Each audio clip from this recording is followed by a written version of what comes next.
Inflation is hot at the core level. It's very unlikely they can get to that target. We are seeing a lot of stickiness in terms of core inflation and the influence of energy prices in merchandise. We are working with our supply partners to gradually improve this situation. This is Bloomberg Surveillance, Early Edition with Francine Lacqua.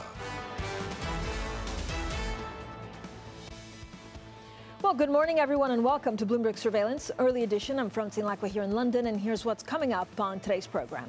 Electricity and gas prices surged more than 1,000% from spring 2020 lows. OPEC will discuss its protection policy today amid rising crude prices. The Tory conference kicks off in Manchester. Boris Johnson says Brexit Britain must adapt amid fuel and food shortages. And this hour, we speak to the UK International Trade Secretary Anne-Marie Trevelyan and the Chief Investment Officer at Harris Associates, David Herro. Two big interviews coming up. Send in your questions on IB Plus TV Go.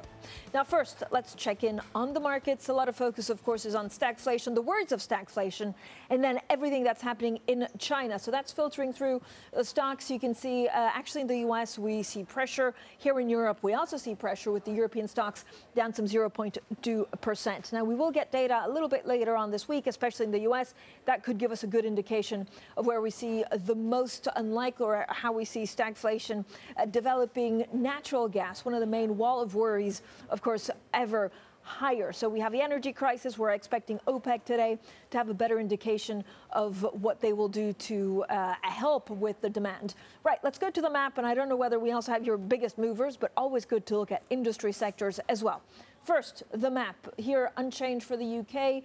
More pressure actually on the FTSE and FTSE MIB in Italy and the CAC 40. Remember, the DAX in Germany, we're still waiting for that coalition to build to see who the next government will be. Now, European finance ministers meet in Luxembourg later today. Top of their agenda will be the worst energy crisis in years. Natural gas and electricity prices have surged to record highs, signaling the supply shortage is set to get worse as winter approaches. Well, let's bring in Bloomberg's Maria Tadeo, who joins us now from Luxembourg. So, Maria, how big of a concern is this for Europe as it looks to recover from the pandemic?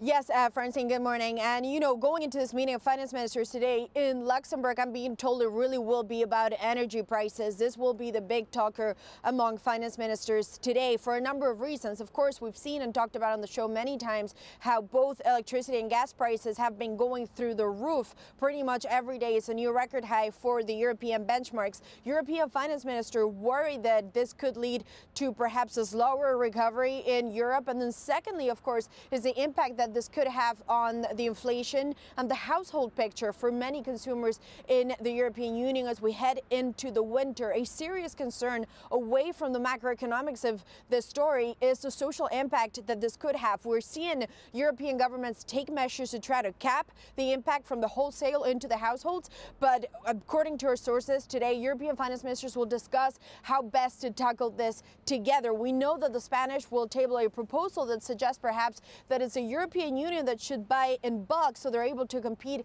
with the companies and able to get this at a much more affordable prices. Again, it's not clear whether this will take hold, but it does give you an indication as to which countries worry about their supply going into the winter, but also that concern about social pushback as we enter the winter, Francine. Maria, thank you so much. Maria Tadeo there with the very latest on Luxembourg and the European finance ministries. Now, switching over to America, progressive Democrats are looking for ways to rescue President Biden's stalled domestic agenda, opening the door to scaling back some social spending. Well, House Speaker Nancy Pelosi has set October 31st as a new target date to pass the infrastructure bill.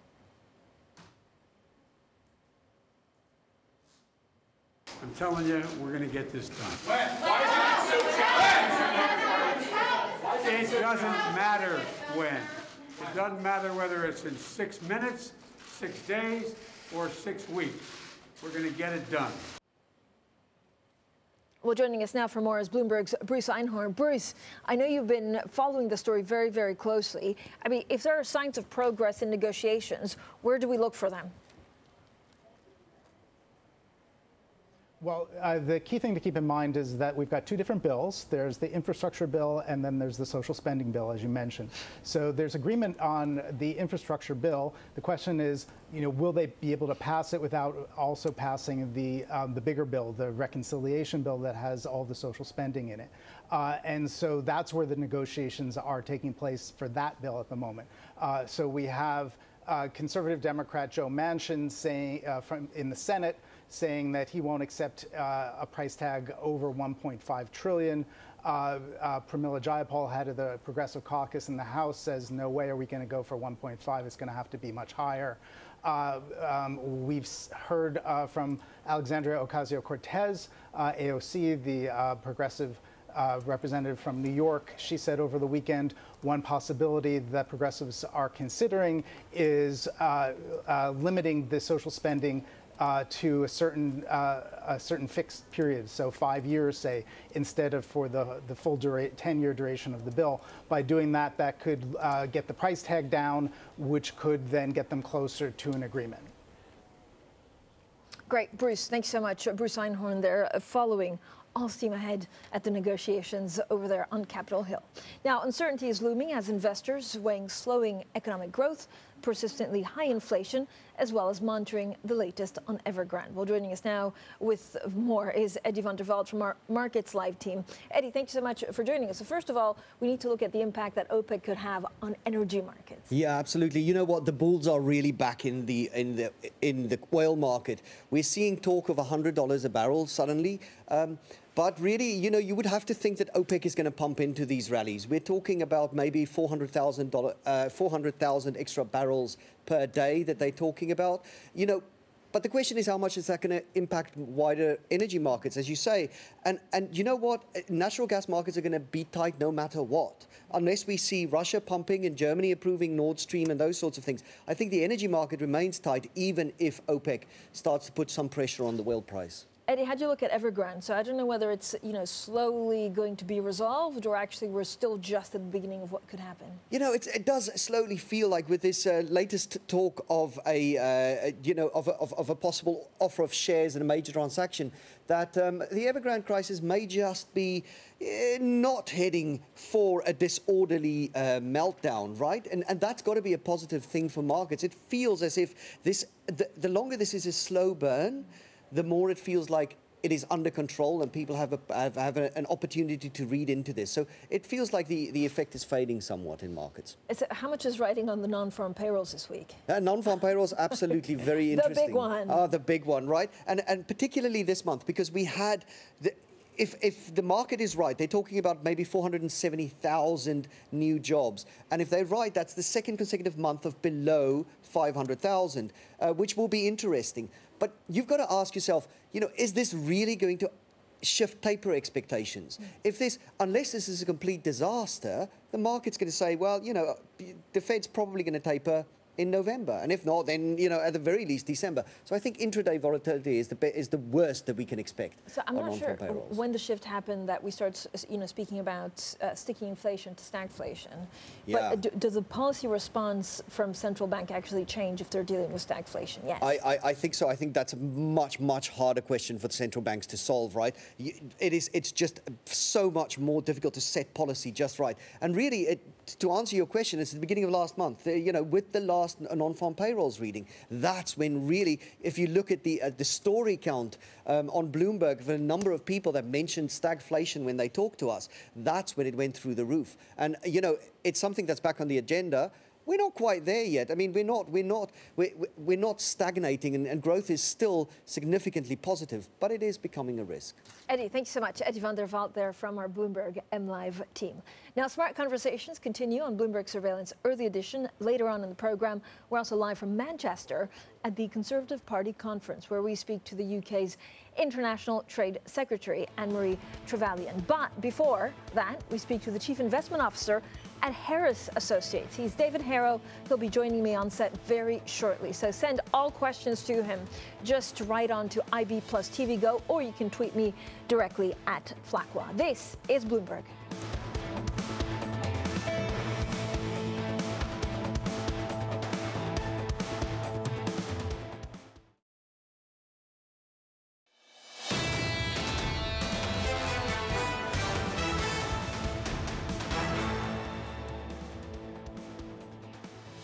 Economics, finance, politics. This is Bloomberg Surveillance Early Edition. I'm Francine Lacqua here in London. Now let's get straight to the Bloomberg First Word News. Here's Max Ramsey. Hi, Max.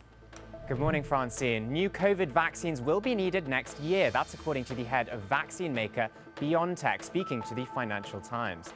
He says a new formula will likely be needed by mid-2022 to protect against future mutations of the virus. He's warning new strains may emerge that can evade booster shots and the body's immune response. Philippine President Rodrigo Duterte says he's retiring from politics and won't be seeking the vice presidency in 2022. Prior to the 2016 election, Duterte also said he was retiring. He ultimately ran for president and won. The list of presidential contenders won't be finalized until mid-November. A massive document leak has revealed how world leaders and the super-rich hide money in offshore accounts.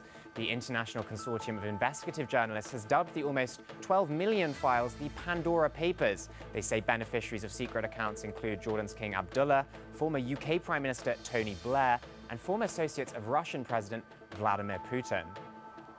This is a different leak from what we've seen before because, for example, in the case of the Panama Papers, the investigation was based on one offshore provider in Panama. In this case, we have information coming from 14 different service providers and law firms around the world, from many different jurisdictions, from Cyprus to Seychelles to BVI, etc. And so this investigation and this leak really tell us how the system works, and it's not just about how one company operates, but really how offshore finance works across borders. Japan's parliament has appointed Fumio Kishida as prime minister. He's set to reveal a new cabinet lineup as he looks to revive support for his ruling party. Local media say he's likely to call a national election for October 31st. Kishida was not the public's top choice for the job, so he now has to win over voters. Global news 24 hours a day on air and on Bloomberg Quick Take, powered by more than 2,700 journalists and analysts in more than 120 countries. This is Bloomberg. Francine. Thank you so much, Max. Now, we're also looking at Tesla pre-market. Quite a lot of stories going on, not only on Facebook, but Tesla amping up its fight with actually Rivian, citing battery secret thefts. And you can see Tesla gaining some 1.6%. Now, Mohamed El-Erian has some advice for Fed Chair Jay Powell about tapering. Get going. The bond market influencer says the window is closing. Shortly, we discuss the markets with David Herro of Harris Associates. This is Bloomberg.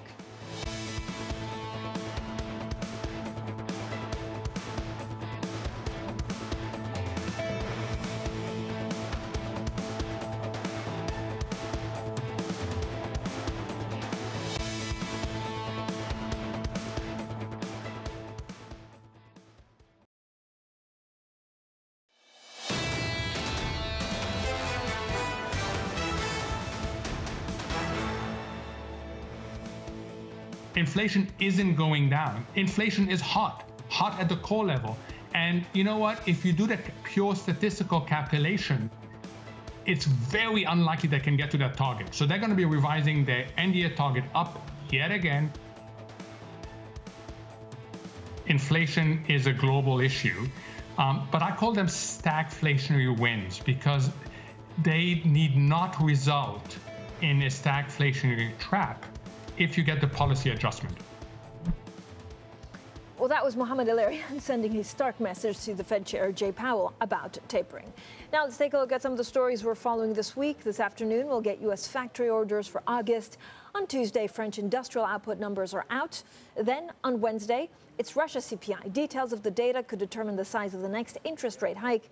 And then on Thursday, we're scouring the minutes from the last ECB meeting on its decision to scale back bond buying as the economy recovers. On Friday, we've got U.S. jobs data, the latest figures on non-farm payrolls.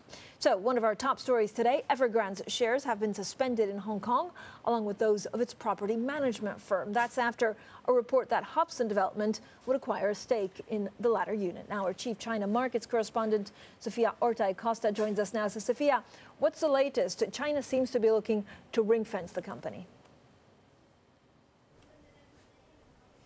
Yes, exactly, Francine. Chinese regulators really doing everything to make sure that this huge debt crisis at Evergrande doesn't spill over to the rest of the property market, doesn't spill over to the economy or banking system. We had the PBOC pumping liquidity for 10 straight days in September, really making sure that banks are well oiled to keep on lending. Now, the stock suspension today was really interesting because it's the first time Evergrande shares are suspending throughout this whole crisis, Francine, and Evergrande hasn't requested a suspension of its shares since 2016, so it's very rare.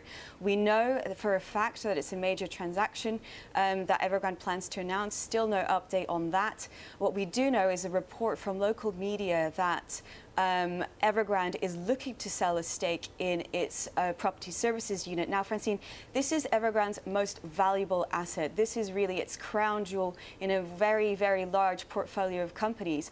And if we are to believe the report, again, no official confirmation from Evergrande, then it's looking to sell that a stake, a 51% stake, at a 28% discount. Now, if Evergrande's crown jewel is selling at a 28% discount to market value, you really have to wonder how else Evergrande's going to raise cash with all these deadlines for debt payments and coupon payments looming, including one today, Francine.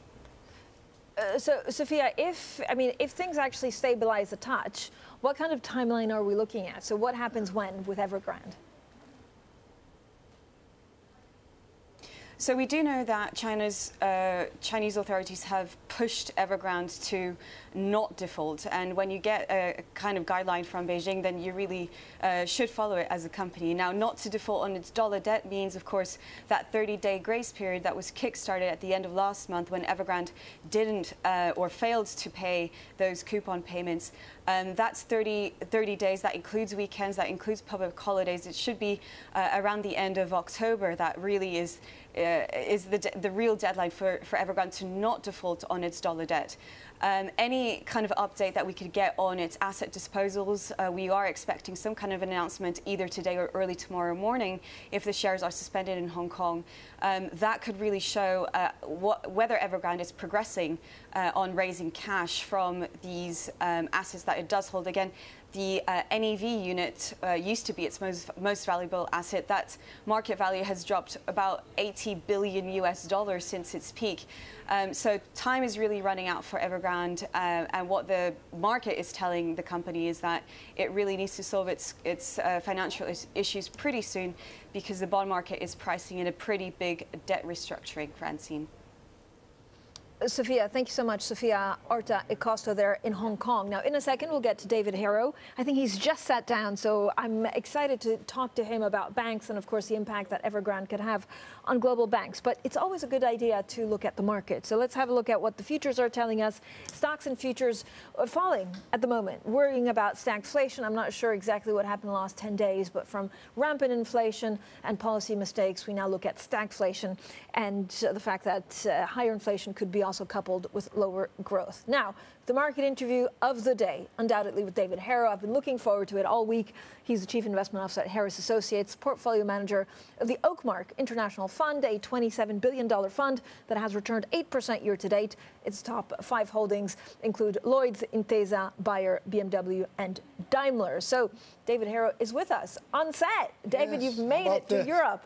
Thank you so much for joining us. We're just talking about Evergrande, and actually I just want to start off the conversation. We're keeping you for 30 minutes. What is the ramification of Evergrande on global banks? Like, have you looked at, who holds what, and are you confident that it's not systemic and that banks will be okay? Well, I think there will be certain situations where people aren't going to get paid back 100%. But of course, where the bonds are trading now certainly are reflective of this. I don't really anticipate systemic, but I do think there will be write-offs here and there. And, this is what happens when you have a somewhat over-leveraged property sector in China, and you don't really have the cash flows to support the valuation. So this will not be the first time, but I do believe it's containable. I do think they will be able to contain it.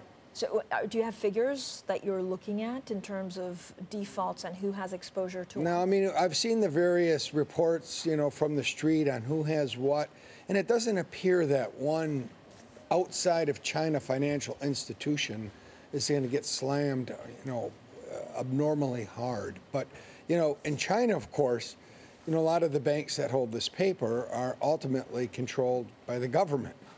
So it's going to kind of go from one pocket to the next.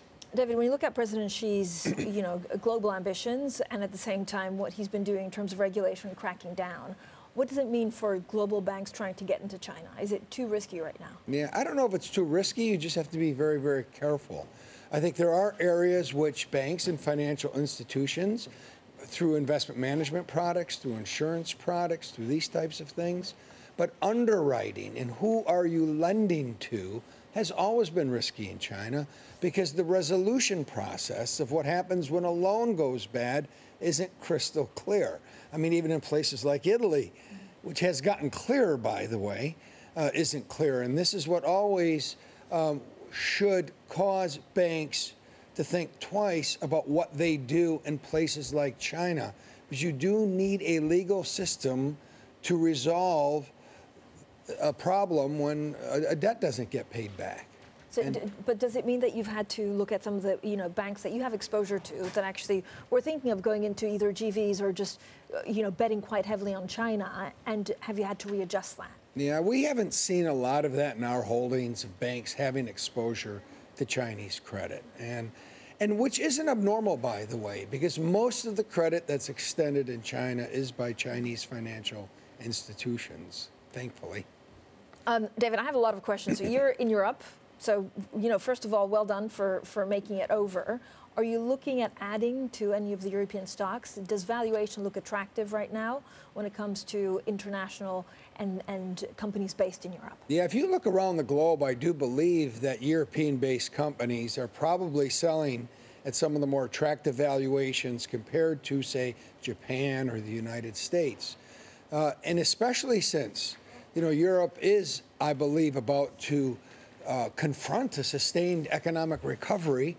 And when you compare the recovery that we're going to see, some of it is pandemic related, some of it is some of these long-time political issues like Brexit that have finally, for the most part, have been cast off to the side. But a lot of these uncertainties, the German election was one of them that caused perhaps people to pause. And I think now uncertainty surrounding powertrains and automobiles in Germany, a lot of this is becoming more certain. And I think this will provide confidence for companies to invest and to hire people, by the way, where they can hire people, because there still seems to be a big shortage of people. So what are you buying right now? Are you adding to any of your holdings? Yeah, we do a combination of adding to some of our holdings. And then in the last year, as a result, you know, we were heavily exposed to financials, industrials, consumer discretionary. And starting April of 2010, they had a huge spike. So as we trimmed some of those back, we were able to recycle some of those trims into new areas where we've been able to find value, like healthcare, for instance. You know, if you weren't a healthcare company directly involved in a COVID treatment or a COVID vaccine, you kind of lingered because your business was slow, because there were less hospitalizations, et cetera. So we found some good opportunity in the healthcare space, as an example. Any big names, David? So are you, I mean, the way that you're thinking, I know, and I want to ask you about Credit Suisse, I want to ask you about Greensill, and the raids on it, and Lloyd's, but are you trimming some of the exposure to banks to make up for it with healthcare? Yeah, but in essence, our mechanics are as follows. Step one, determine the intrinsic value of a business. Right. Step two, if price and value have a wide spread, you know, it becomes a bigger position. As that spread narrows, it becomes a smaller position. And of course, the hope is that we're invested in businesses that are proactively building value per share. So even if price doesn't move, the gap opens. So if in the last year you've had, or the last 18 months, this huge spike in price, the movement in price being at a quicker pace than the movement of buildup of an intrinsic value, for us that becomes a trim. It doesn't mean we've soured on the company. I mean, some of the auto stocks, for instance, we've trimmed back upon a little bit. They're still big holdings, as you mentioned, because that gap is still big, but it wasn't as big as it was. So the mechanic is that spread between our measurement of intrinsic value and price. And as it gets closer, we trim. As it gets farther, we add. And what has happened is we've trimmed back, and we've added to some of the healthcare names.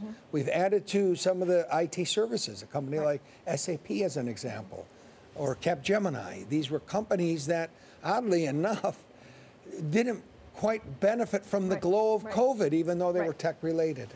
Talk to me about Credit Suisse. So first of all, there was this raid in the Zurich offices in a probe related to Greensill. Credit Suisse says, look, they're not involved in the probe, but still the offices were raided. Are they?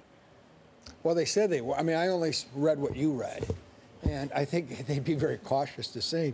And I mean, it sounds like they were looking for maybe a person's documents, or maybe they're looking at an individual. But the Greensill, the Archegos, I mean, these are things that were, I think, on the watch of past management. And I think numerous steps have been taken since then. As a result of the new chairman coming, I mean, I did not hide my opinions on previous chairmen. And I'm very, very gratified that the person on top of this organization is extremely capable and understands risk control. I mean, look how he turned around Lloyd's and so on and so forth. Both the chairman and the chief executive, do you have confidence in both? Well, I think it's the chairman's job and the board's job to put a chief executive in place that is capable of building value for shareholders and running the business appropriately. And I think at this stage, as you've heard from the chairman, that he's confident that the current CEO is capable of doing this. So we have no reason at this time to question that. He has the most direct viewpoint of this. And again, I'm very confident that his judgment would be sound on this issue. Dave, talk to me a little bit about whether you think Credit Suisse can actually stand alone, or whether in a couple of years it could be taken over even by UBS. Yeah, I mean, clearly there has been interest in bits and pieces of this business. But, you know, I don't believe that just, you know, picking it apart is the right thing to do, because there is strength in the business model itself, the private bank and the investment bank. Of course, the problem has been is they haven't been able to, A, focus on the areas in the investment bank where they could earn a through-cycle appropriate return. That's number one. And number two, they haven't been able to properly control risk. And if you could do those two things, I think there's no reason why Credit Suisse can't exist as it exists today, but with improvements. If they can't do those two things, then you have to look at other options.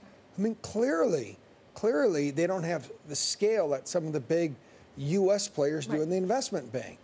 At some point, you might want to think about, are there things you could do with a UBS or with someone else to bring that scale and competitiveness to Credit Suisse? But overall, you're content with the strategy laid out by the chairman, and are there any units that you would sell off at Credit Suisse? I think at this stage, let's let them go through the businesses bit by bit to see where they do have competitive advantage, where they do have strengths, where it does make sense to be in the group, where they can, as defined by, in a risk-controlled fashion, earn an appropriate return through the cycle. David, you also own quite a lot of Lloyd's. 2 months, the chief executive has been there. What'd you make of him?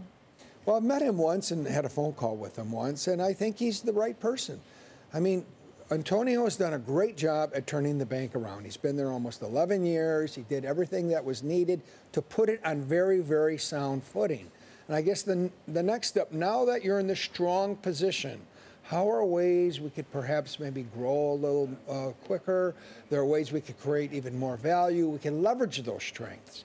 And I think the new CEO, Charlie Nunn, is in the right position, has the right mindset to do that while maintaining the risk controls. Remember, with banks, we have to maintain risk controls. We have to maintain cost control.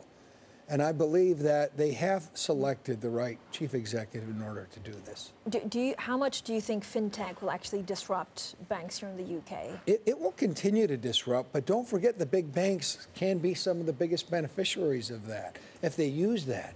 You know, a lot of these small individual fintech companies might have the technology for a little product here, a little product there, But let's not forget, this is a very, very regulated area. And you just can't come waltzing in and do whatever you want to do, though some of them think they can.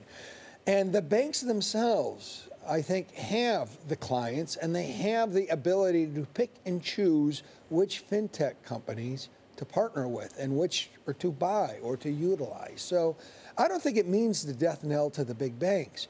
If it was a free-for-all, if the ease of entry was there, I think maybe there would be a bigger competitive risk.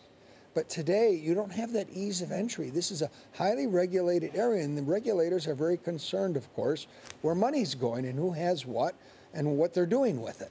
David, thank you so much. David Herro there from Harris Associates stays with us. We'll talk a lot more about some of his other investments. We'll stay on the banks. We'll talk about, of course, some of the commodities and also inflation, whether it's running hot. Smart Conversations continue on Bloomberg Surveillance Early Edition. Up next, we're also live from Manchester at the Conservative Party conference, where we speak to the UK's International Trade Secretary. This is Bloomberg.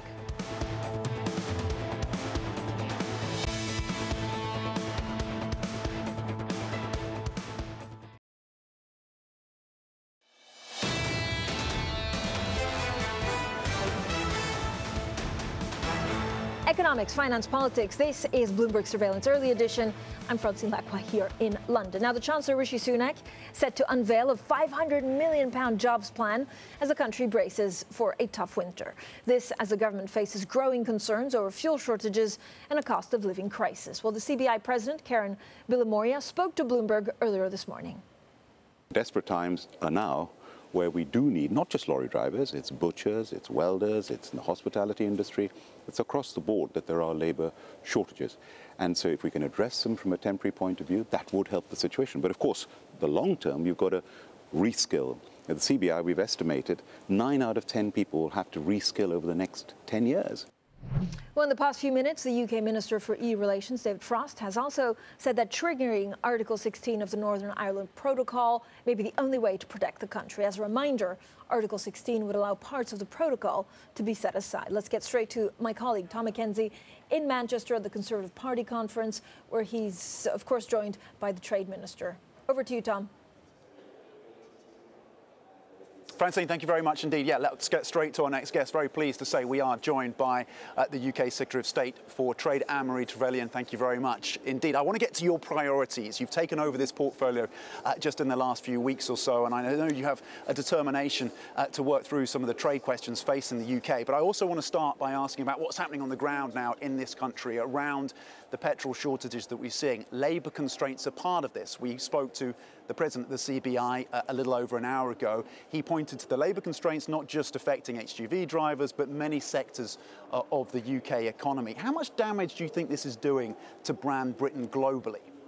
So I think one of the challenges we're seeing is it's not only in the UK that we're seeing all these disrupted supply chains. We're seeing it across Europe and indeed across many other countries across the planet, because the great challenge that we had in having to shut down so much of our economy through COVID to protect everybody's health and anything that was non-essential was that we have disrupted everything, and that is now starting to come back. But there are some real challenges to getting that right, where people went home who had been living in the UK for, to be with their families, to be safe through COVID. They haven't necessarily come back to the UK, and we are working to that. But it's been great. So as I was the Energy Minister before I took over as International Trade, one of the key planks in our resilience networks was op-escalin operators, was if there is a problem in the fuel supply chain that the military can be brought in to support the need to move. This has been exacerbated by Brexit. I mean, it's pretty undeniable. It's not the sole cause, but Brexit has exacerbated this problem. So one of the challenges, and there are many that we could go through if you wanted, Tom, is in terms of the age range of HGV drivers. And I think actually one of the interesting things which became highlighted through COVID was, we all championed and were hugely proud of all those in our health services who were looking after us through COVID, who were unbelievable strain. But there were so many key workers, of which a key group was the HGV drivers, who were quietly putting themselves at risk day in, day out to get things moved around. But that age range is of one where some have moved across. And I was talking to Chris Heaton-Harris yesterday about some of the shifts in where people have changed their workloads, because HGV driving is a hard job. I am asking the Brexit question, of course, because you have been a champion of Brexit from day one. I have. A YouGov poll coming out suggesting that the majority of people now are disappointed, disaffected by Brexit. When are we going to see the benefits of it, would be a question. So I think we are already, and certainly within the new portfolio I've taken over in international trade, this is one of the areas, really exciting areas, whereas we help businesses to grow and to look to sell their goods and services across the world. International trade's role is to help make that easier and indeed to rocket boost that, so that we can see not only the benefits in jobs and levelling up across the country, but the wealth that greater exports brings. UK business is currently being affected by checks going into the EU, but EU products not being checked as they come into the UK, so there's a disadvantage for UK businesses. How long do you expect that to continue? So we've just launched last week the Export Support Service, which is there to support our businesses who are having, various hiccups or indeed are wanting to export into European markets. And that's just launched, and I hope that businesses will be taking up the opportunity to make use of that.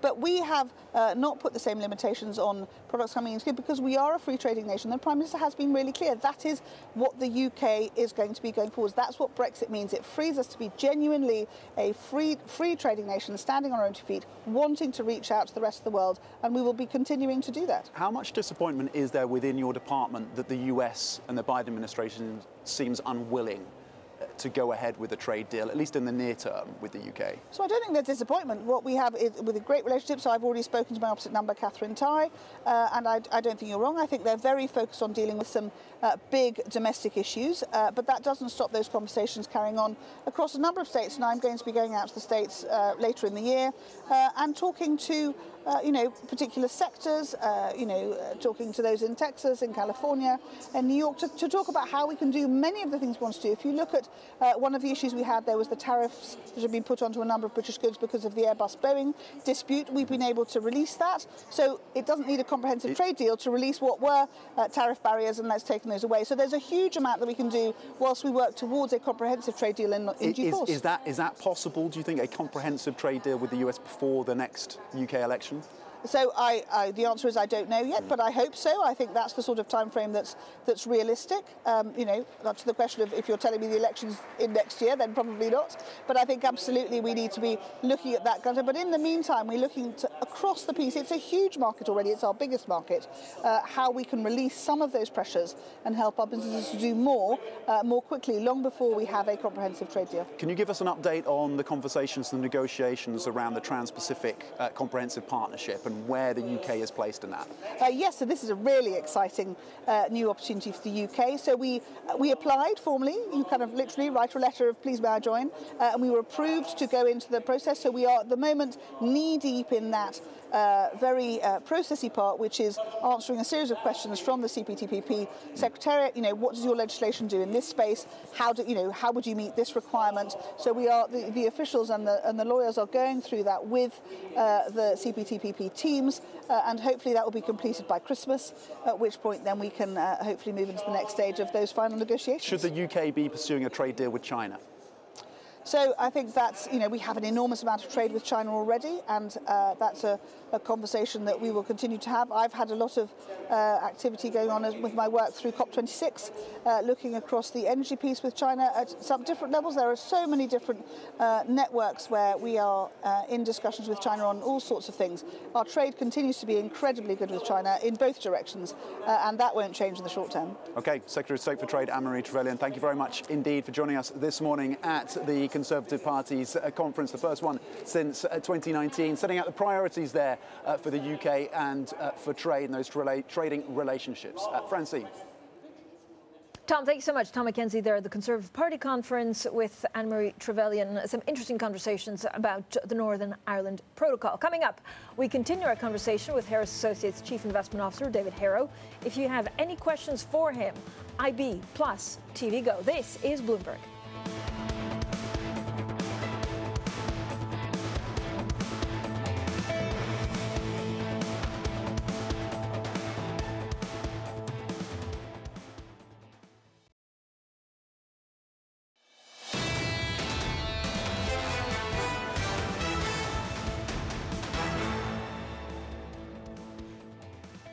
Economics, finance, politics. This is Bloomberg Surveillance Early Edition. I'm Francine Lacqua here in London. Now we're back with David Herro from Herro's Associates. He's portfolio manager for the Oakmark International Fund, a $27 billion fund that has so far returned 8% this year. In terms of sectors, financials make up more than a quarter of holdings, closely followed by consumer discretionary. David, we're talking a little bit about banks. We were talking about Credit Suisse and Lloyd's in particular. You were telling me also at some of the healthcare companies that you like. Is inflation here? Will inflation run hot? And are we going to see a correction in the markets? Well, clearly inflation is here. I mean, if by any measure of producer price, consumer price index, GDP deflator, inflation is here. It's around the globe. I think some of it is cyclical as a result of the reopening and the inability of supply chains to keep up with demand. But I do believe that there is a structural component to this, and it has to do with the money supply that the central banks around the world are practicing. And, you know, frankly, and I write about this in my upcoming quarterly, when you have too much money chasing too few goods, you have pressure on prices. And money supply has been rampant. And as a result of a weakness in the velocity of money, we have not seen inflation. But I think especially given the capital positions of banks today, most global banks are overcapitalized. And with all this money out there, I think it will begin to get multiplied through the economy, causing an excess of money, causing pressure on prices. So I think at some point, sooner than later, the central banks have to look at reeling back their programs. So, David, give me a sense of how much of a correction could we actually see in the markets? And what are policymakers, misunderstanding? Well, in terms of a correction in the markets, I do believe that the markets today remain very bifurcated, meaning certain sectors are overheated. They have huge valuations with very little cash flow streams. And the excuse for this was, well, interest rates are so low, it really doesn't matter, because if you take the present value of money and you use a really, really low cost of equity, then it doesn't matter. But in essence, what will happen is, with inflation and higher interest rates, these streams will be less valuable. They're already small cash flow streams as they are. And then you have another part of the market, we'll call it the old school, financials, industrials, consumer discretionary. These businesses trade at very low valuations, and because interest rates were so low, people thought, well, why should I put my money in these stocks when I could put it in these go, go, go, go stocks? Well, I think what will happen is you will see a correction in these companies that aren't making very much money today, where there is hope that in 5 or 10 years they will make money, but the low interest rates will bail you out. But I think those are the stocks that are exposed in a rising interest rate environment. And what will happen is you'll see a rotation, a very strong rotation in the market to those stocks which make money, that sell at low valuations, which are the typical value stocks that people like myself populate their portfolios with. So I'm talking my own book, but the book is there for a reason, because we believe this is where value is in the markets today. David, I know you've been a great student, of course, of U.S. politics for a long time, a donor to the Republican Party. What do you make of all of the machinations in the U.S. right now? As an international investor, does it actually make a difference to you, how much the infrastructure bill is, what happens to interest rates longer term? Well, it is quite interesting because, as I was saying, that it's almost time for monetary policy to dial it back a bit because of what's happening with inflation, because already this global supply cannot keep up with demand.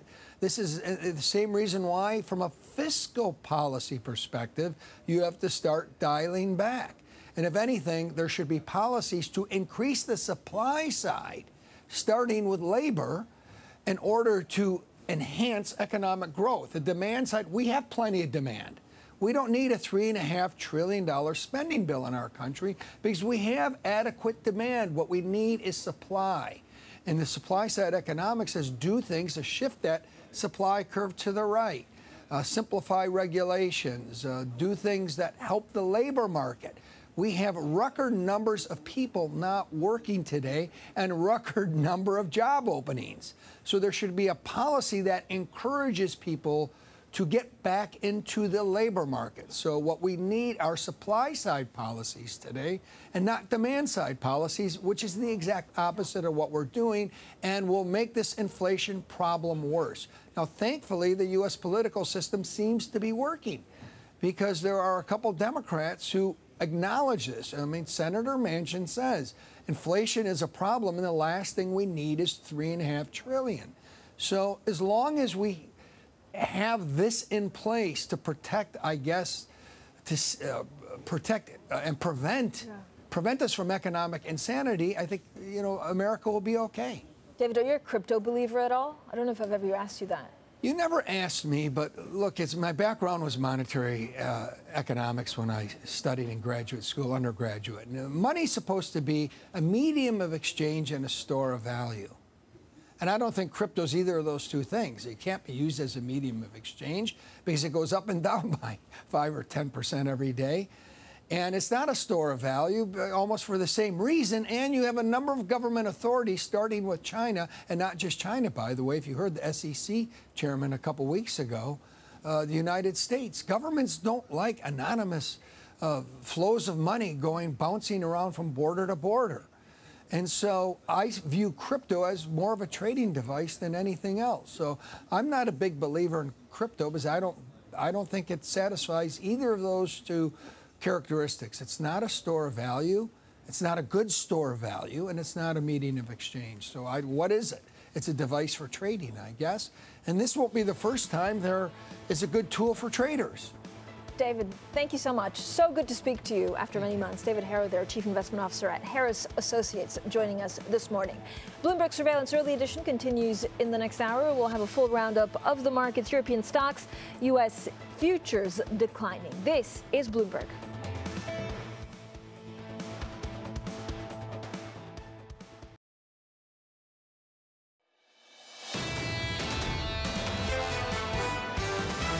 Inflation is hot at the core level. It's very unlikely they can get to that target. Inflation will settle at a higher level than what we've been used to the last couple of decades. Our key reasons to be constructive are still there, so I'm probably going to stay in by the deep camp. This is Bloomberg Surveillance, Early Edition, with Francine Lacqua, Matt Miller, and Kailey Leinz. Well, it's 10 a.m. here in London, 11 a.m. in Berlin, 5 a.m. in New York, and 5 p.m. in Hong Kong on this Monday, October 7th. Our top stories today. Progressives to the rescue. Liberal Democrats tried to save President Biden's economic agenda by offering to scale back some of the trillions of dollars in spending. OPEC Plus plots its next move. The cartel and its allies meet to discuss how much to increase oil production next month. Conservatives at the crossroads. British Prime Minister Boris Johnson parties gathers this week at a time as the country faces its toughest winter since the 1970s.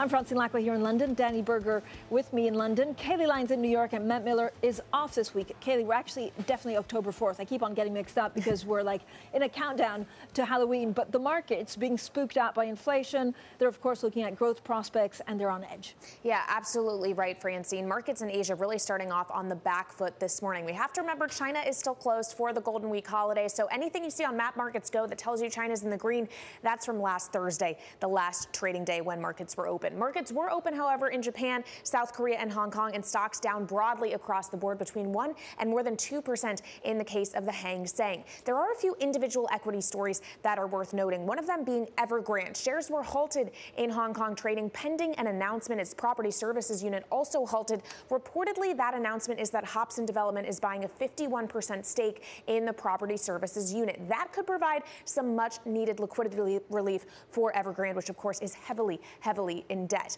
Another individual equity story to talk about is really just pharmaceutical stocks and vaccine makers specifically across the board in Asia, one of them being Shanghai Fosun Pharmaceutical. Shares down 19%, and that is off the news we got on Friday that Merck's experimental COVID-19 pill cuts the risk of hospitalization or death by 50%. Now, in other asset classes, I would point to iron ore futures up a little more than 2% in Singapore. Maybe some optimism that the steel mills will get going again after the holiday.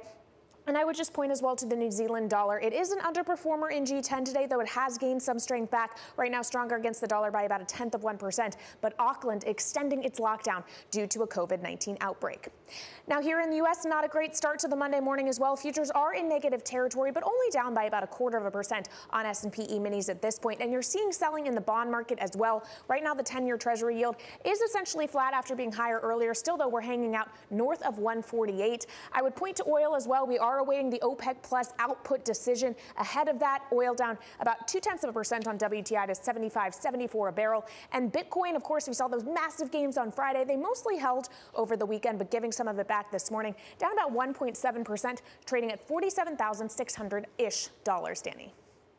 Kailey, you know I like to give you a lot of grief when your board is all red and depressing, especially on the start to the week. But I'm afraid my view of the maps here in Europe aren't that much better. We are down for a third consecutive day here in Europe. In fact, out of the past 7 days, 6 of them have been lower on the Stock 600. Now, some of these losses have been easing as we've been going through the trading session. We're about 2 hours into the cash equity trading. We've seen in those 2 hours, the UK flipped to positive. In fact, this just happened in the last 15 minutes. We're only up 4 basis points. It's flat, but it's better than the rest of Europe. Some of the real pain emanating in Italy, which is down 0.4%. Some of these larger cap type indexes as well have also been underperforming. So there you'll see the DAX, the CAC, things like consumer goods that have to deal with these supply chain issues.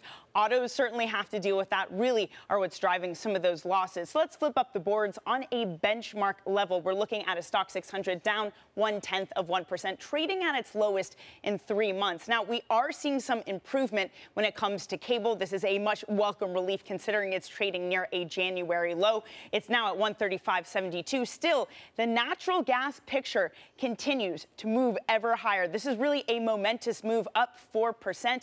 This is at a record on a closing basis. Intraday last week, we saw this price hit $100, 100 euros rather. So we're under that, but still, it's this inflationary picture that is really concerning to investors, making them sell off equities. Because the question is growth going to match that inflation? Well, inflation certainly taking off. Break-evens in Germany, your 5-year, up about 2 basis points. This is the highest level on record for German break-evens. Francine, the concern is also that the limits of monetary policy mean that they're not going to be able to control this type of supply-side inflation. Yeah, and actually we're hearing more and more from our, newsmakers, including Philip Hildebrand. We just spoke to David Herro saying, look, inflation could be back with a vengeance, and now's the time to act for policymakers before it really gets out of control. Now, this is a look at what else is ahead today and this week. Japan will welcome a new leader as Fumio Kishida is sworn in as the nation's 100th Prime Minister today.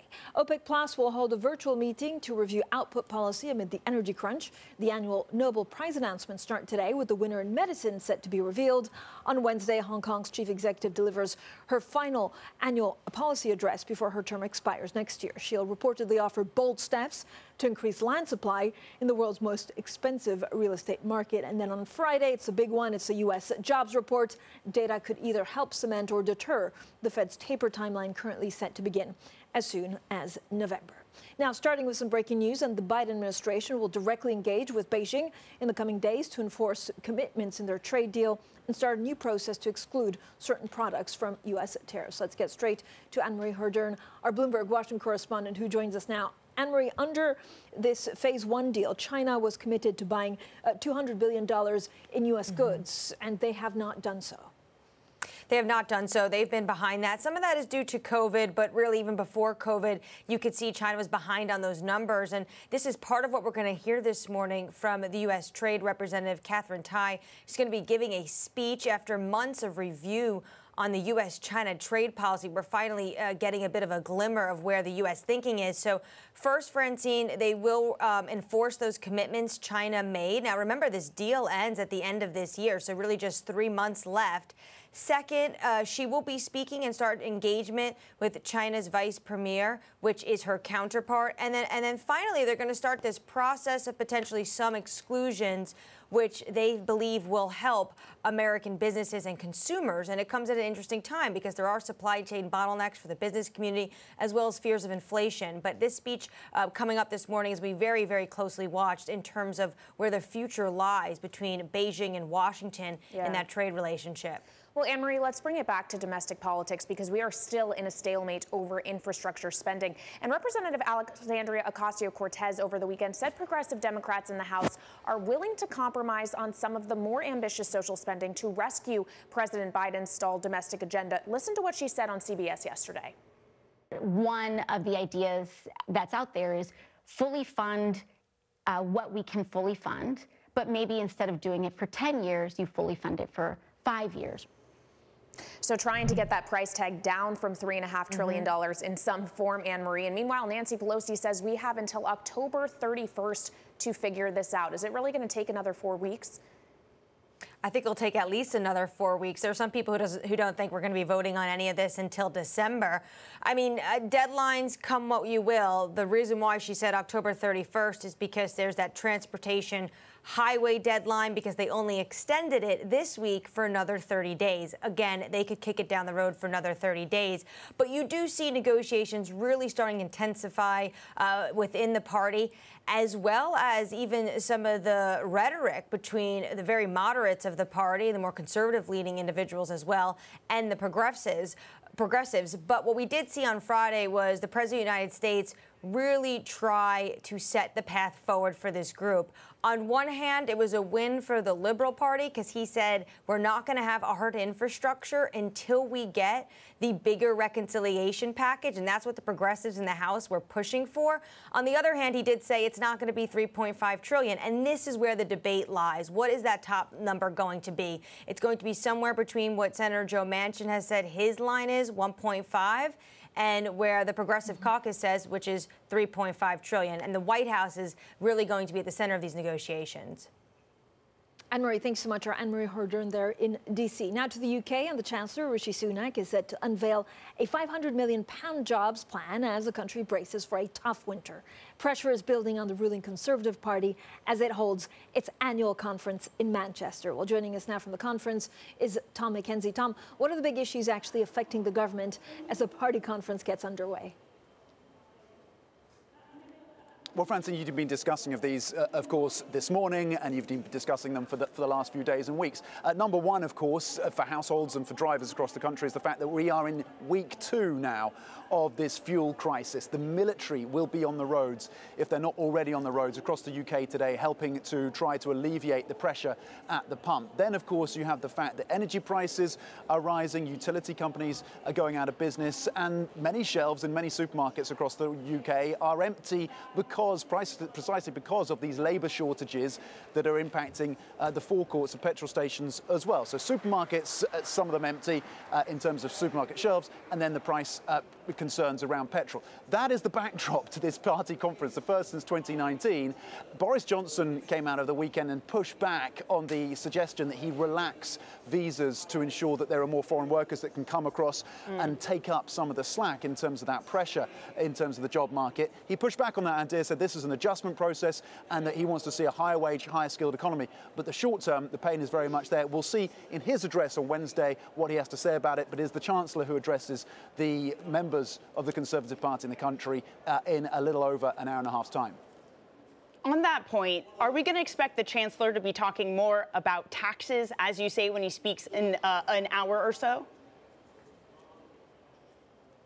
Well, there's a tension within the Conservative Party because there are those in the north of the country where I am now who want to see more spending on infrastructure, on healthcare, on education. There are those in the south of the country who do not want to see increased taxes to pay for that kind of spending. So that tension exists, and that's a tension that the Chancellor will have to address in his speech at around 11:50 local time. He's also expected to outline additional policies to help get people back to work. We had this furlough scheme that was supporting 11 million workers. That came to an end at the end of last month, just a couple of days ago. So what he's going to prescribe to help people getting back into work and help reskill workers is also something we're going to watch.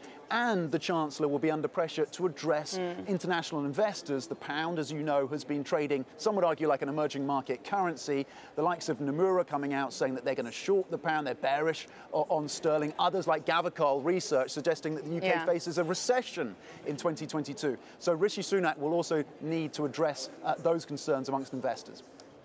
Right, a lot to look out for. Tom, thanks so much. That's our Tom McKenzie in Manchester. And later this hour, Tom is going to be speaking with Lucy Frazer, the financial secretary to the Treasury of the United Kingdom. So stay tuned for that. Now, elsewhere today, OPEC Plus meets. It will be virtually as we see crude prices spiraling higher. So what can we expect? Let's get more with Helen Robertson, Bloomberg energy and commodities reporter, who joins us now. So, Helen, the target had been 400,000 barrels of oil added to the market daily. Are we going to expect an increase of that in today's meeting? So what we're expecting is that OPEC is going to stay the course, essentially, that the group is going to continue with its current policy, because as we see, it's working for them. Crude prices surged to 3-year highs last year. Saudi Arabia, we now know, the amount of revenue that it made from crude prices is the highest it's been since 2018. So really, there isn't much of an incentive for the group to change its output policy at the moment. And bearing in mind what we know happened last year, oil prices went negative. The group's going to be very, very cautious about making any sort of extreme movements because it's going to want to keep its revenue streams as stable as possible.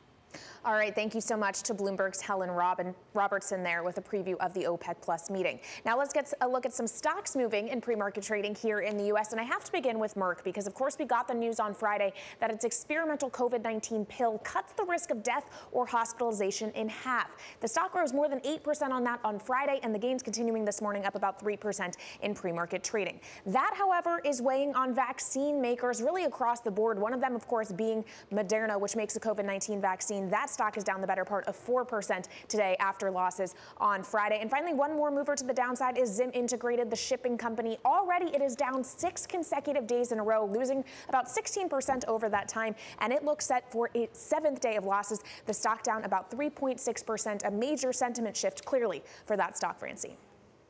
Yeah, impacting shipping companies across the world. Now, coming up, we'll talk about shipping, we'll talk monetary policy and inflation with Kallum Pickering, Berenberg Senior Economist. That's coming up shortly, and this is Bloomberg.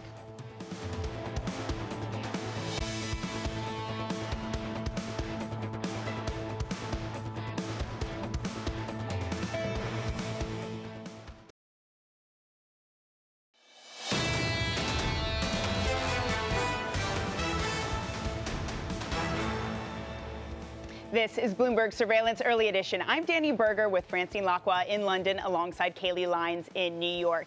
I want to talk about the duration trade, specifically investors paring back their exposure to that long duration. I have a chart with me. I also want to welcome our radio listeners as well. I know you can't see the chart, so I will explain it to you. What I'm looking at are daily flows of the iShares Long Bond ETF. This has about $6 billion worth of assets under management. And so you can see the daily trades do vary a lot. However, as Treasury yields have moved higher, as there have been concerns about inflation and perhaps even stagflation, we've seen investors exiting out of more duration-type plays. So in equities, it shows up in tech. And in this chart specifically, again, for our radio listeners, the way that this is manifested is one big old red downward line of outflows last week. Now, not only was this ETF the 4th most sold ETF last week, at one point, we had the biggest daily outflows since March 2020. So this is about $1.2 billion worth of outflows. And here's the mark on March 2020. Again, for our radio listeners, it's just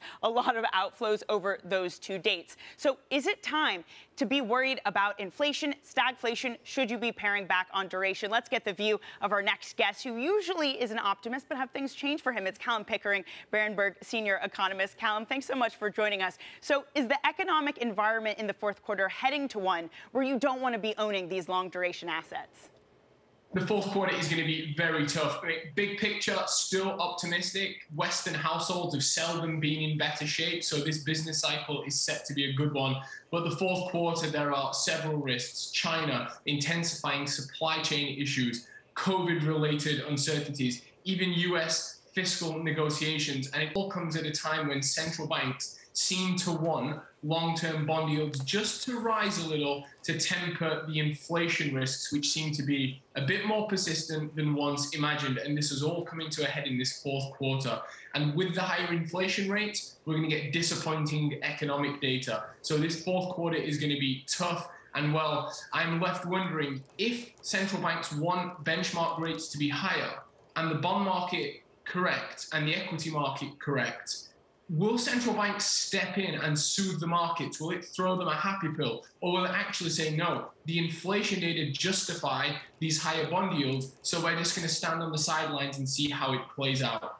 Right. And so, Kallum, what are you expecting exactly? Are you expecting a big correction in the markets because of all of that uncertainty?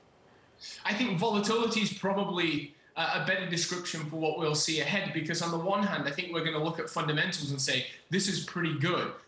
We want to buy assets which give us access to these future income streams that benefit from the stronger growth. But at the same time, we do have more inflation. We do have central banks sounding more hawkish, and analysts are going to be waking up to higher discount rates, which will mean those expected cash flows will be brought down. So I think we're in for a volatile period rather than a major correction. For me, the key issue is, do central banks have a good idea where they want bond yields to be at this current time? And for me, the key issue is, if bond yields rise so much that it would hurt the real economy, i.e. financial conditions are tightening too much, that will trigger the central bank intervention. But if they rise and central banks are happy, well, the market will be on its own. That old, they're rising for the right reasons refrain. Kallum, I'm starting to hear the word stagflation thrown around a lot. Do you think we're heading into a stagflationary environment? It shouldn't be too alarmist. I think we've perhaps got a whiff of stagflation for, say, a quarter, 2 quarters. The economic data may be very soft in real terms, but against that, we'll have very strong nominal demand and rising inflation. But it should resolve once these global supply chain issues start to ease up. I think the big question is, how long does it take? Because earlier this year, when we first had these supply chain issues emerge, companies said, oh, this will all be over in 6 months. Now they're saying another 6 months, which means they don't really have good visibility over their supply chain. And central banks also seem to be making this 6 months bet. So I think there's some risks ahead. Kallum, thank you so much, as always, for joining us. Kallum Pickering there, Berenberg Senior Economist. And coming up, Lucy Frazer, Financial Secretary to the Treasury of the United Kingdom. It's a conversation on the Northern Ireland Protocol and, of course, on Brexit. This is Bloomberg.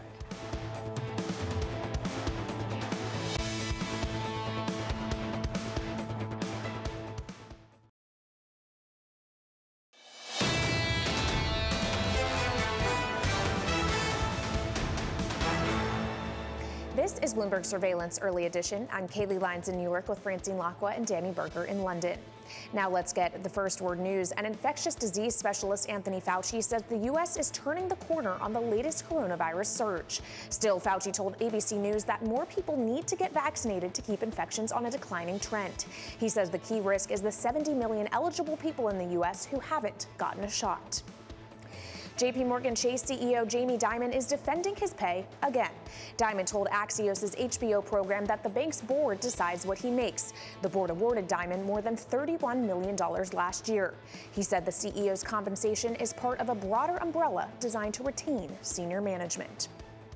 Deutsche Bank reportedly dropped risky clients after the arrest of disgraced financier Jeffrey Epstein. According to the FT, the German bank looked at a number of wealthy clients with criminal records. Deutsche Bank said that the legal issues were different than those of Epstein. Epstein became a client in 2013 when he was already a convicted sex offender. And Wall Street is mourning the death of Citigroup's longtime chief U.S. equity strategist, Tobias Levkovich. He died Friday, a month after he was injured in a car accident. Levkovich was a frequent guest on Bloomberg Surveillance, and his market predictions and commentary were widely followed. Tobias Levkovich was 60.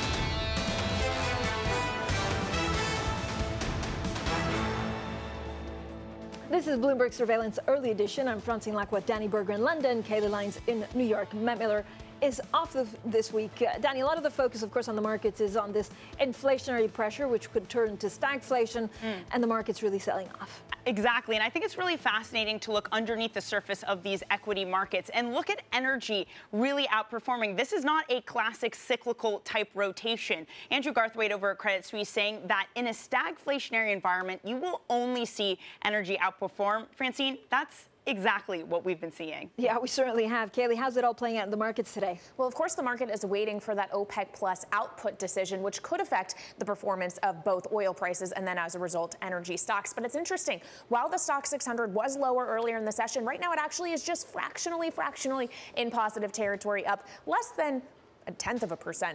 No, 0.2% at this point for the Stock 600. But you are still seeing some of those more cyclical equities like banks really underperforming in the European session. Here in the U.S., futures are still in negative territory. We're down about 1/4 on S&P E-minis. We go nowhere on the 10-year Treasury yield, hovering right around 148. And as I mentioned, we are awaiting that OPEC Plus decision. Right now, ahead of that, after being lower earlier, Brent crude also basically flat on the day, trading at $79.27 a barrel. Now, of course, the news we got on Friday related to the pandemic actually maybe is a very good thing in terms of bringing us towards the end of the pandemic. Merck's COVID-19 vaccine pill, or just experimental treatment pill, reduces the risk of hospitalization and death by 50%. It rose on that on Friday, rising on that again today, up about 3% in pre-market trading. But Merck's gain may be a loss for other vaccine makers. Moderna, Novavax, BioNTech, all under pressure for a second day, down between 2 and 3.5%, Danny. Well, Kailey, I am solely focused on the UK. We have the Tory Party conference today that, of course, our Tom McKenzie is at. And in that light, it's interesting to look at what these markets are pricing when it comes to the BOE. And money markets are very, very hawkish. I want to welcome our radio listeners as well. Let me explain to you the chart I have next to here. Essentially, I am looking at money market bets on what sort and what timing of rate rises we'll get. This is for December 2022. So what this chart is showing us for our radio listeners is about 65 basis points of increases by the end of next year. Now, that is a very hawkish outlook. It implies a 15 basis point raise later this year, followed by 2 more. Now, the question is yes, inflation is high. Even the BOE has said we might hit 4%, but they think it'll come back down to 2%. And Andrew Bailey, the governor of the BOE, has said that basically tighter policy can't create more semiconductors, can't fix supply chain issues. So given this big ramp up in bets for how much the BOE will tighten,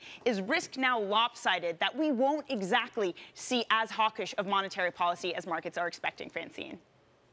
Danny, let's also get back to the UK Conservative Party conference in Manchester, where Bloomberg's Tom McKenzie is standing by with a guest, and some of the dynamics, of course, that we're looking at the markets also playing out at the Conservative Party, Tom.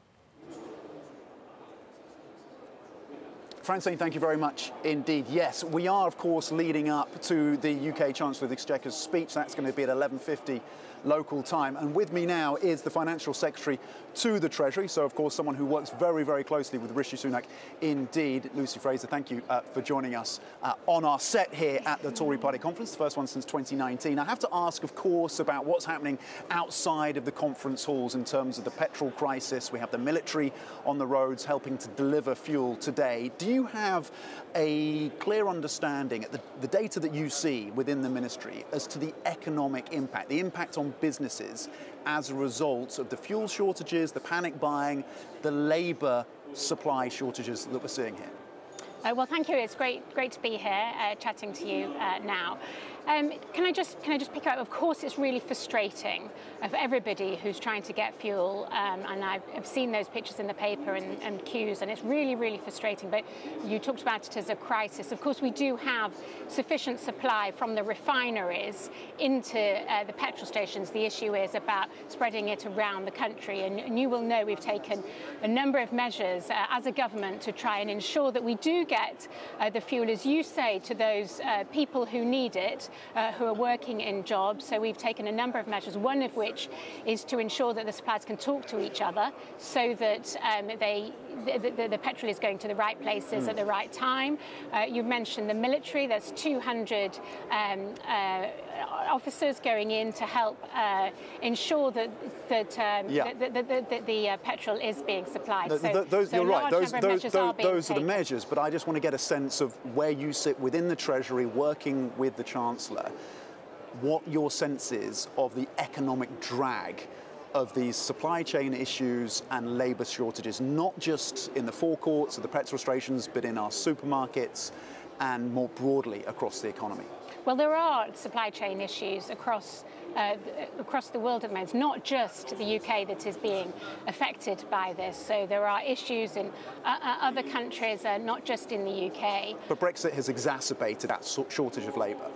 Well, it is interesting because, we've talked about fuel, but obviously linked to that is HGV drivers. And we know that there are a shortage of drivers within Europe itself. What's happened is that the economy globally has contracted throughout the pandemic, and now businesses are getting up and running again, which is obviously fantastic for the economy, for individuals, for jobs, but that has an impact, and we're seeing the consequences of that impact. And of course, government has a role to ease the burden, and it is taking a number of measures to do that. What are Treasury's forecasts for how long these supply chain constraints will continue to impact the UK?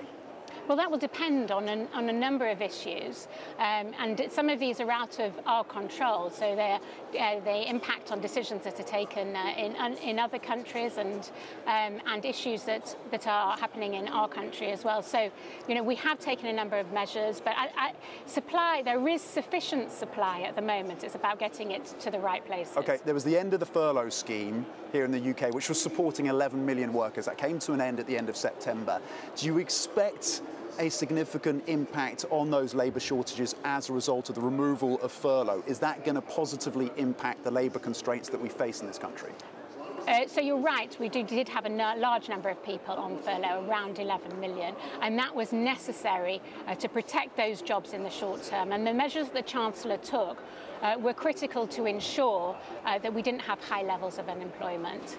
So you will know that during the pandemic, the expectation and the trajectory was that we'd be looking at around 12% in terms of those who are unemployed. In fact, now we have under 5%. So that's 2 million people who could have been unemployed who are not. And what we need to do, and what the Chancellor is focusing on, is ensuring that people get into jobs so that we don't have those supply chain issues, so that we do get people into the right jobs. And during the pandemic, as we came out of it, he put in place a large number of schemes, getting young people into work, getting the long-term unemployed into work. And what he's announcing this morning is an additional 500 million to help continue so that we don't have labour shortages. We match people who are unemployed to the jobs that are available. Will there be more concrete measures from the government to support industry, businesses,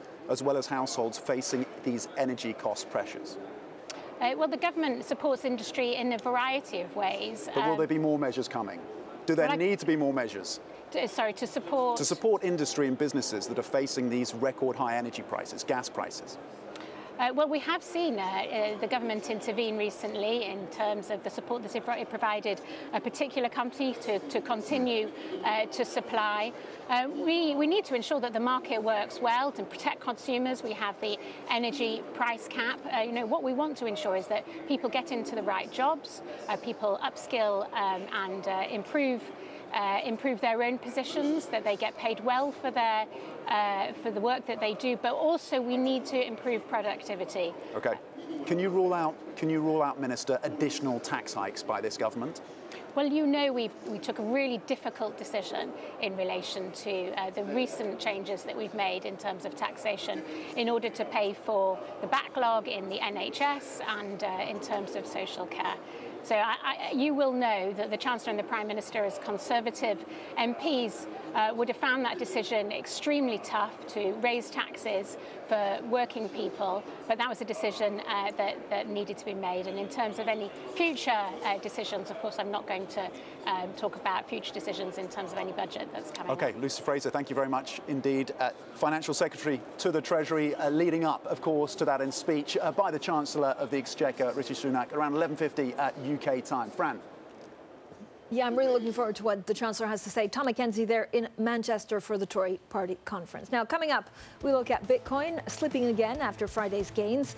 More on cryptos in general and on regulation next. This is Bloomberg.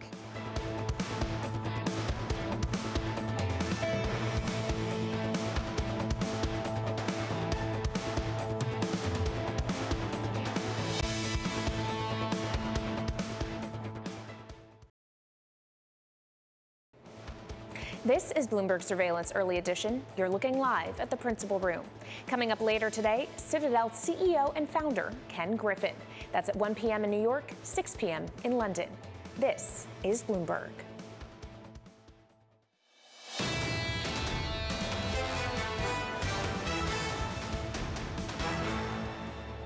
Money's supposed to be a medium of exchange and a store of value. And I don't think crypto's either of those two things. Harris Associates CIO David Herro speaking earlier with Francine. And of course, David Herro may not be a Bitcoin bull, but certainly the bulls were out on Friday. Sharp gains of about $2,500 per Bitcoin within minutes. Let's bring in Mike McGlone, Bloomberg Intelligence, commodities and cryptocurrency strategist. So Mike, we're back below that $48,000 this morning, but we saw a real breakout on Friday. What kind of technical signal can we derive from that? Hello, Kailey. I think Bitcoin's established a new floor up around 40,000. Before it was 30,000 and that big correction. Now it's 40,000. It looks to me it's just a matter of time to breach 50,000 resistance. The market's a bull market. If it simply catches up to things like Ethereum, Bitcoin's going to $100,000. So what I see is increasing demand, increasing adoption, just a matter of time we get ETFs in the U.S. and supply is declining. And it had a really good correction on things that are very bullish. China banning it is actually bullish in the long term. The issue with energy consumption is actually bullish in the long term. So I look at Bitcoin as just waiting for the next excuse to breach 50,000 resistance. I mean, Mike, and good morning from London. What I don't, understand is that if you're a Bitcoin bear, actually, you're going to be a bear no matter what. What will it take for some actually a bull to turn bearish? Well, that's kind of hard for a bull to turn bearish, Francine, but that's the key thing about Bitcoin bears. They were a high probability maybe a few years ago, and every single day that goes by, that bell curve of, that pendulum swinging to a Bitcoin bear is all turning towards bullish, like we saw from David earlier. I don't think he understands what's happening with Bitcoin and cryptos. Let's give you the example of crypto dollars trade on Ethereum blockchain, and they can trade 24/7, instant settlement, and you can earn interest much more than you do in Eurodollars. That's all happening on the blockchain and with tokens. And then you look at Bitcoin. Bitcoin is clearly in the process of replacing gold in a world that's going digital. Digital reserve asset and the old analog. It's just a matter of time that continues. And I look at it as the greater risk are people who don't allocate to cryptos and Bitcoin, just a small percentage of their portfolios. So what I'm hearing from you is, okay, boomer, it sounds like, Mike. I do wonder, though, in the argument when it comes to China crackdown, trying to make cryptos illegal, is this time different? No, Danny, it's actually quite significant. First of all, how much worse is it going to get? They've completely banned it. I'm looking forward to the end game where they're going to have to cave a little and say, hey, there's not much we can do about open source software that's free market capitalism that trades globally, and it's one of the most unique examples of free market capitalism I've ever seen. So they've pushed back completely, and it's also really helped the mining issue. People thought there was too much mining concentrated in China. Well, that's not happening. Guess where it's going? Gas flaring in Texas and a lot of other places. So this is actually very bullish in the long term. In the short term, it caused a little bit of selling. In the big picture, it's quite bullish. And I'll leave you with this. It's really showing the difference in the closed surveillance state versus the open discourse of regulation we're having in the U.S. at the moment. Mike, I'm curious about the correlation Bitcoin has to other risk assets, because we're hearing growing calls for correction or some turbulence in the equity market as we head into year end. Do you expect that would translate through to Bitcoin if risk sentiment sours? In the short term, today's a good example. Stock market's down, Bitcoin's falling, Ethereum's falling a little bit more. In the big picture, if the stock market goes down and stays down for a little while, what does that mean for debt to GDP and fiscal and monetary stimulus? It takes off. That's very good for Bitcoin and gold in the longer term. So I'm looking at this as a short-term headwind, longer term quite bullish for Bitcoin. And look at Bitcoin and the Bloomberg Galaxy Crypto Index. They've been way outperforming virtually every equity index, most notably for the last few years. Mike, what are you expecting Gary Gensler of the SEC to actually do with Bitcoin and Bitcoin ETFs? Well, that's the cool thing. Bitcoin ETFs that track futures are a matter of time. They have to approve those because there's so many ETFs that track futures and commodities. That's my space. You can't make those redundant. So that's just a matter of time. It's a baby step. And then we'll get to the more physically backed. But there's so many applications, and funds now are leaving the U.S., going to Canada and Europe. And I think Gensler and our regulators get that, hey, sorry, we're falling behind. Money's leaving this country because we're falling behind. We have to catch up. U.S. ETFs are a matter of time. That's part of the reason I'm bullish. Until we have wide dissemination of Bitcoin and Ethereum ETFs in this country, the market's more likely to have that dangling carrot of bullishness. If that's part of your thesis on the bullishness of Bitcoin and other cryptos, what do you foresee in terms of price movement, the impact being of that approval of ETFs? So that's what I think Gensler's doing a good job of. He's walking us into it slowly. ETF futures, which we predicted months ago, have to happen. ETFs that tracks the futures, it's just based on the rules of a typical futures market. And then we get to physically back. But now there's over 30 applications. So to me, it's a matter of time. I don't know exactly when they're going to do it, but it's getting to the point where the demand's overwhelming. And then we also see a lot of ex-government officials going to the private sector. That's the way it works in this country. So I look at it as you can't push back on it much longer. And now it's time to recognize this as a new asset class. By the way, most of the other asset managers in the planet have done that. Mike, thanks so much. Mike McGlone there of Bloomberg Intelligence. Now we'll have plenty more, of course, also on the energy crunch around the world. We were just hearing from the UK Business Secretary talking about the UK not using fossil fuel by 2035. Now, coming up, we'll have plenty more on that and the OPEC Plus meeting with Ed Morris, Citigroup Global Head of Commodities Research. This is Bloomberg.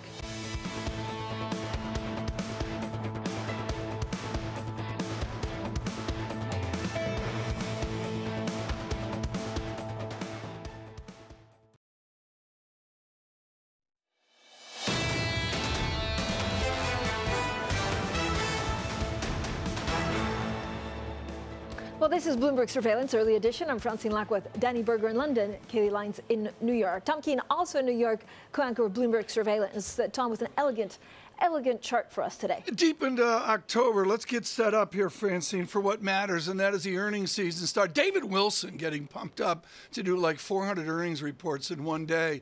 And it's real simple. The Standard & Poor's 500, sum it all together, and if you take a given PE multiple, I use 20, JP Morgan with the optimism out at $240 earnings, and Morgan Stanley with some caution at 209. So 240 versus 209, and you go out 1 year, and that's the great divide, Francine, of where we're heading, according to Global Wall Street. Tom, isn't it all about margin this quarter? Yeah, I'm going to say it's about margin, but I really am going to go to the ratios, Kailey. And, you know, the pros look at price to cash flow, price to EBITDA, and a bunch of other ones, even some balance sheet ratios. But the standard one is the price is compared to earnings. And that's the variable in that chart and in everyone's mind is what do you see in PE movement or margin movement, if you will, as you get out to whatever the fact is earnings will be. I was going to say, Tom, I was looking at that Mike Wilson call, and part of it came down to the market not pricing in some of these supply disruptions. I don't understand how the market cannot be pricing that in. When Mike Wilson was just on your show Friday, surely the markets would have been awake to this. Well, the markets are awake. John Ferro brought that up as well. I don't know what Ferro was thinking. He was like, you know, was thinking about English football or something.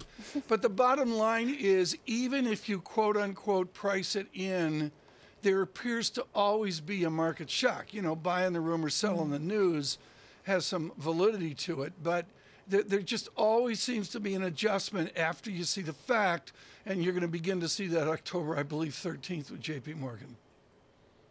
Tom, I think we had Bank of America actually predicting $100 oil, or certainly being a possibility. Yes. How much would that reprice markets? Well, hugely, hugely. That is not in the market. There's no question about that, Francine. The glide path here from an 80 shock. I haven't even looked this morning. Brent crude's 79.37 right now. Francine, I use that London oil because I want to be invited over there to the LME meeting so you and I can hang out. But the bottom line is Brent crude's what I'm watching. And yes, Bank of America, and frankly, others migrate higher, 80 out to $100 a barrel.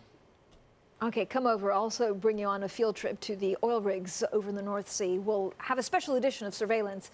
I'm afraid of helicopters. I don't do helicopters. Tom, it's all right. We'll go by boat. Tom Keene, co-anchor of Bloomberg Surveillance. Now, a look at what else we're watching today. And actually, we continue with oil, Kailey. Yeah, I'm watching that OPEC Plus virtual meeting. Maybe their decision will get us closer or farther away from $100 oil. It's really going to be about how much output they decide to put back onto the oil market in November. The plan is 400,000 barrels a day. Some think they will stick to it, but some strategists saying they could actually go even beyond that, given how much tighter the oil market has gotten really in recent weeks as demand picks up and that supply remains constrained. So that will be what I'm watching today, Danny. I was going to say, Citigroup's Ed Morris sees it doubling what the current output is. And of course, Ed Morris joining Surveillance in an hour or so. Well, what I'm watching is Rishi Sunak. He will be speaking. There's, of course, the UK Chancellor of the Exchequer will be speaking in about an hour's time at the Tory party conference. Two things on the agenda. One is a jobs funding plan, the UK bracing for a tough winter. But the second one that I think will be fascinating is Rishi Sunak's plan on taxes. He told Sky earlier today he can't rule out further tax increases. This could certainly be a rift that forms in the Conservative Party, Francine. Now, what I'm watching out for, of course, is what Rishi has to say. Also, because there's something about the Northern Ireland Protocol, which, frankly, would be a declaration of war, analysts say, with the EU, and that has a whole loads of repercussions. I'm also watching Credit Suisse. Now, Credit Suisse, we found out today, was searched by police. At least the Zurich offices were searched by police last week. Some documents were confiscated related to Greensill Capital. Now, Credit Suisse was at pains at saying, look, they're not part of the probe. I also spoke to David Herro, one of the biggest shareholders in Credit Suisse, and he says he is fully behind management. He's fully behind the chairman, and so for the moment, he just wants them to, have a chance at having a go at their strategy. Also, Kailey, breaking news. I anchored with Danny Berger this morning for about 3 hours. She's been trying to peddle coconut milk in coffee. I feel like we need to look at coconut futures if this is the next new thing. Coconut milk. I have to say, I don't like coconut in general, so. Okay, see, this is good because I got two responses to this, Kailey. It was, you're a millennial and you're an American. So I'm glad you can clear it up. It's not just a millennial American thing. I'm both a millennial and an American, and I veto that idea. More Bloomberg surveillance. Up ahead, we'll hear from Wendy Schiller of Brown University, amongst others. This is Bloomberg.